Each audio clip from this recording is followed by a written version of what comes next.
Au IIe siècle de l'Hégire, nous avons un très bel exemple de dialogue entre un chrétien et un musulman. C'est celui du catholicos Timothée Ier avec le calife abbasside al-Mahdi.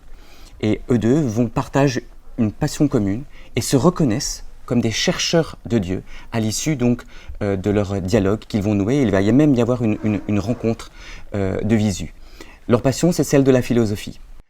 Tous les dialogues entre chrétiens et musulmans à la naissance de l'islam ne sont pas de ce même ordre, avec ce ton amène, courtois et non dénué d'ailleurs parfois d'une certaine dose d'humour.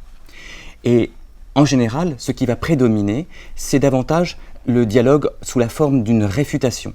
C'est ce qu'on appelle le genre littéraire al-rad.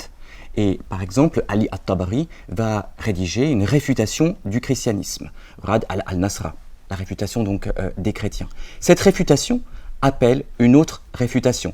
Et donc le dialogue entre chrétiens et musulmans dans ces premiers siècles de l'islam est celui donc de la disputatio, parfois même de la polémique. Mais c'est au sein même de ce dialogue que chrétiens et musulmans vont construire, argumenter, rationaliser, confirmer, consolider leur croyance ou leur doctrine vis-à-vis de l'autre.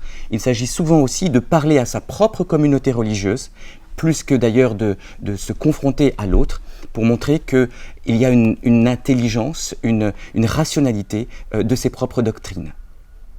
Dans les premiers siècles, les théologiens chrétiens ont bien sûr plus d'arguments théologiques, parce qu'il y a une habitude depuis 6 siècles à recourir à la raison et notamment à la philosophie. Mais c'est justement dans les échanges que les musulmans vont nouer avec les chrétiens, ou aussi d'ailleurs par ailleurs avec d'autres communautés religieuses comme les juifs, c'est dans ces échanges que va s'élaborer en islam une science, notamment la science du kalam, c'est-à-dire une capacité à argumenter, à élaborer des concepts pour rendre compte de l'intelligence de la foi musulmane.